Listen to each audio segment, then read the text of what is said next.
I think what has me at a fairly contemplative state at this hour is that in my opinion, the alien invasion of human consciousness can clearly be seen in human society. And how, as I said before, how things are often made fiction so people can laugh at it or people with certain types of ideas. But when you look at the wars that are taking place and the types of programming that's at play on social media to create a certain type of callousness, there's something else going on that's above and beyond. So when we look at these smaller level first world problems with regards to social media shadow banning, that's a very limited type of persecution compared to what's happening to others. And so we're dealing with a lot of different variables. But the do as thou wilt psychology has a fairly good grasp upon the collective human mind. The idea that there are no consequences for our actions. And there are a lot of dark forces at play in the mainstream media and elements of the alternative media for whatever reason. Sometimes it's not a matter of someone getting a paycheck, but being, however you define this spiritually, stuck in the dark realms. And that counts for a lot of people in society.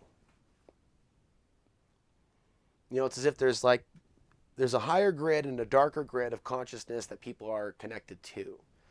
Part of my path in going off grid is kind of deeper. It's something that's still evolving, at least my ability to articulate it, but it has a lot to do with stepping back from fellow members of society that are stuck in that dark grid. And over the years, I've detailed this painstakingly. From describing mild obsessions with death and violence in society, and we've seen the rise of even elements of the martial arts bastardized with regards to the fight sport and the bloodlust, to the movies, to the things that people are focused on, the death killer, serial killer, fictional depictions in modern day movies. Things made into fiction. So, when we actually start looking at reality, we're laughed at because we're living in this world of fiction that's just surrounding us as if it's by accident, as if it's all one big accident. Not that there aren't amazing movies that have been made that have messages of truth, just like certain documentaries, right? We look at the bulk of what humanity is actually focused on, the mass they hold. So really, the battle is within. It could be said the only community that we're responsible for is the community of the cells of our body, what we do with this life, what we're doing here in this fallen world.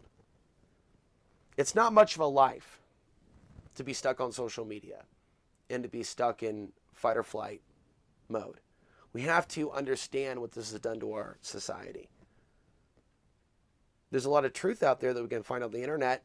There's also a lot of people that live in the pod reality. There's also the greater reality that those of us that think outside the box are going to be treated a certain way. And in this world of almost competitive sports of YouTube, a lot of people are more interested in subscriber count and popularity, and their truth being the only truth rather than us understanding that we're all in this together. Think about this way, remove the bank accounts from your mind, remove the credit scores from your mind, the bankruptcies from your mind, all these things that have happened to you in your life. But what are we really beyond our own name and all these things that we've experienced? As a soul, who are you? And who am I? And what are we doing here in this world? For years, I've raised the question with my audience. So what's the purpose of all this? This awakening that we've reached. A lot of people think they've woke, but they may not even be on page 1. What have we awakened to? Have we awakened to compassion?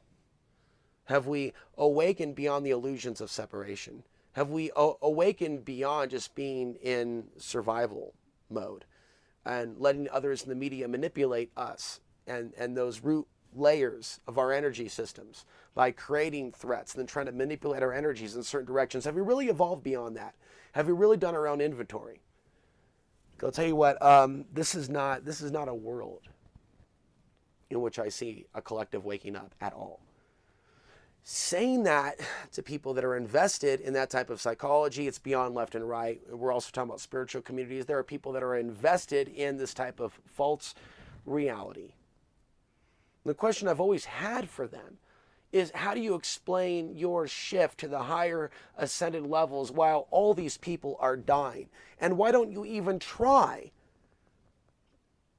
to give a response? I know what stops them. I know where the blockages are. And I know they're not limited to the heart. And there's so much denial within this world with regards to what's wrong, what's the solution, what's going on. It's really a collective sea of madness, of various soul emanations that have fallen into this world or have come up into. This isn't a world where we easily just wake up and there's this collective shift to all these things moving forward. There's the nature of the reality that we're in. We have history. We have history we can look at of constant persecutions of the people that think outside the box in just about every culture that there is. And dominant religious systems erupting out of civilizations that have been used to ultimately control populations, and people being played off against each other. In some cases, maybe even controlled, whole regions controlled to follow particular religions or belief systems. And you know what I'm getting at, only to find that religion and particular belief systems demonized on almost a worldwide level. Russia, United States, China. And it's like, if we were able to like zoom out and just look at the totality of the human experience without your lifetime, an average lifespan of 80 years, but look at the totality of 1,000 years, not just solar charts that go up and down and then climate forecasts, but looking literally at these pathways of civilizations, the types of civilizations and why they rose and why they fell. Looking at the sun, but also looking at morality, looking at what was happening within society as well. We're in a new dark ages. Throughout my whole life, I've come across things that I interpret to be propaganda from the deceiving realms that have promised a world where we just wake up and everybody's super psychic and loving. And what we've actually seen, I've seen straight up declines. The problem is, when you're in my shoes and you have a different perspective than the American Psychiatric Institute or the mainstream media, it's considered crazy itself. So think about all the thousands of years of innovation, intelligence, books, and where are we now in the year 2018?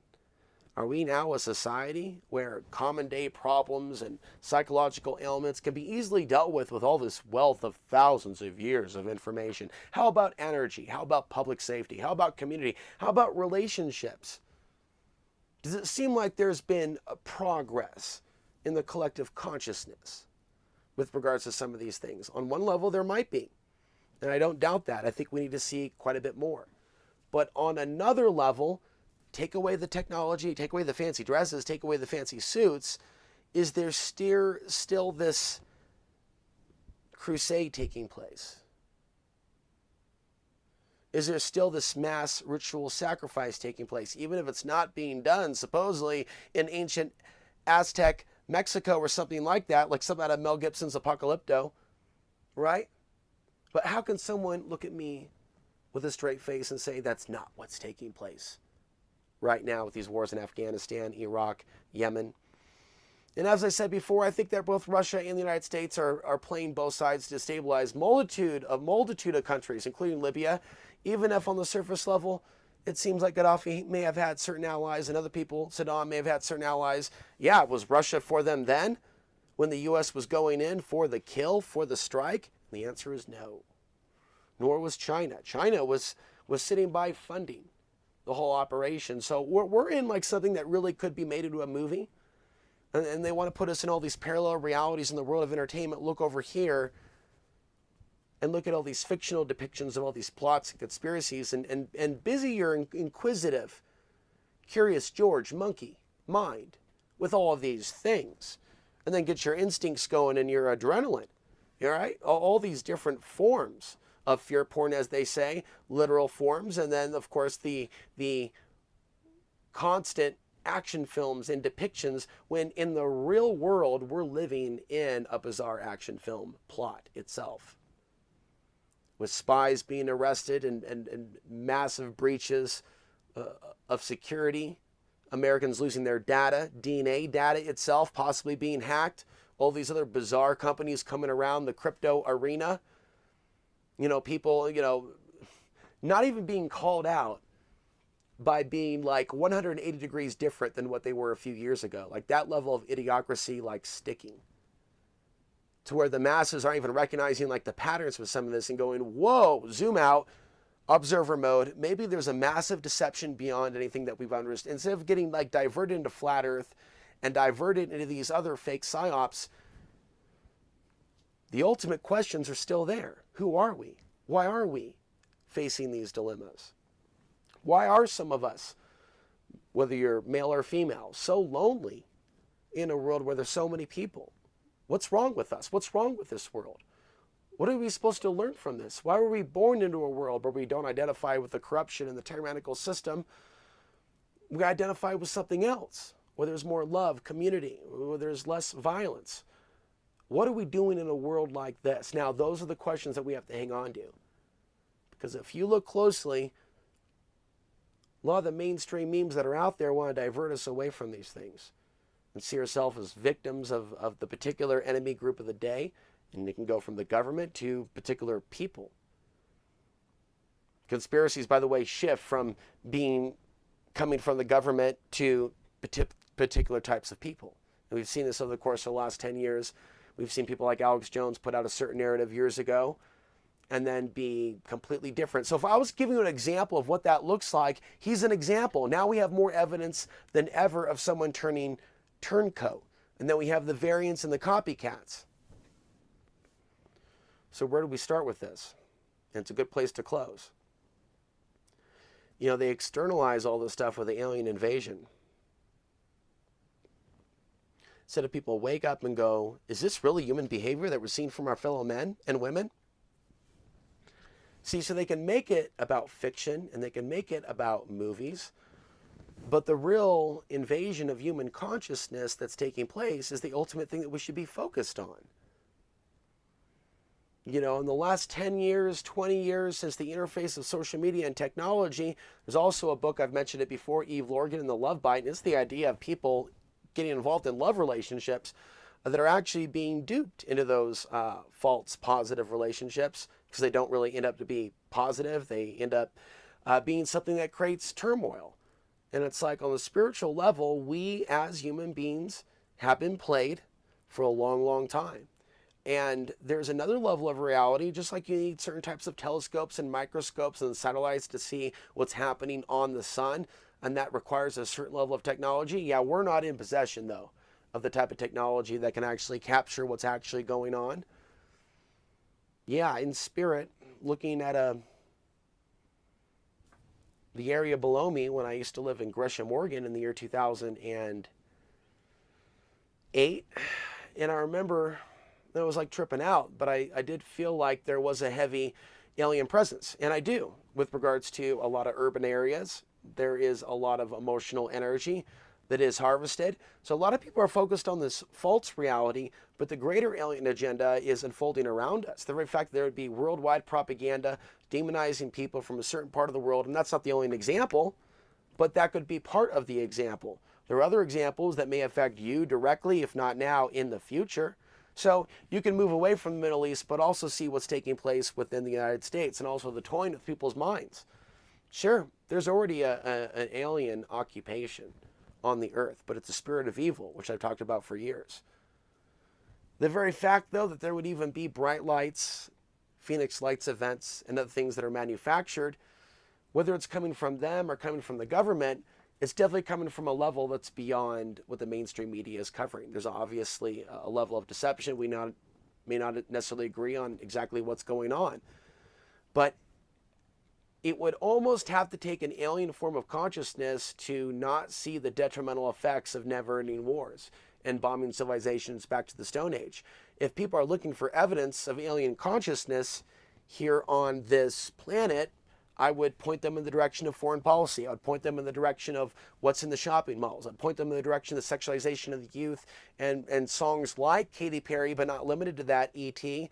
I'd point them in the direction of the Mars mission, all the stuff we're going off the Mars. Wait, where's the evidence we can even do that? And then, of course, you have the ultimate reality of consolidation of power.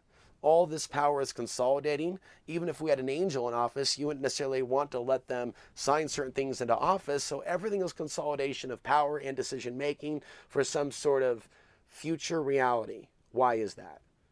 Why is there so much just relaxation about that? And trust of government when people have their own political office or candidate in office? Why then are they relaxed with this consolidation of government? Because at the end of the day, what we're dealing with this upcoming war with the East is beyond human consciousness, which loses a lot of my audience members, but it's ultimately what we're dealing with. Fourth horse rising, just like my mini documentary, which I've suggested that you check out, at least familiarize yourself with how many years they've been preparing for this conflict way before Trump came in office. What's the purpose of it? Why would they do this? Who's behind this? It doesn't make sense to a lot of people why there would be a conflict unless you're a mastermind, mad scientist that's engineering conflicts amongst humans that would result in a mass death or a mega death. But what would be the purpose of that? That would require looking at the situation that we're in from a larger perspective, including the spiritual realms, and we're being played. There's a lot of suffering already taking place, but not even compared to the level of suffering under a global world war and or pandemic situation, and many of the things thrown in, which I've already talked about. And so people want to, wish it away and not look at that direction. Let's just go back to Netflix and watch Poltergeist again. But let's watch the Blair Witch Project. But the ultimate supernatural realities won't be found on Netflix. They'll be found in these modern day deceptions that are around us. So we have all these different allegories and different versions of Plato in the clay cave. The question is, are you really waking up to what's going on? Or are you being played off as a pawn? Because there is a light side and a dark side to waking up to the conspiracy. Which side are you on?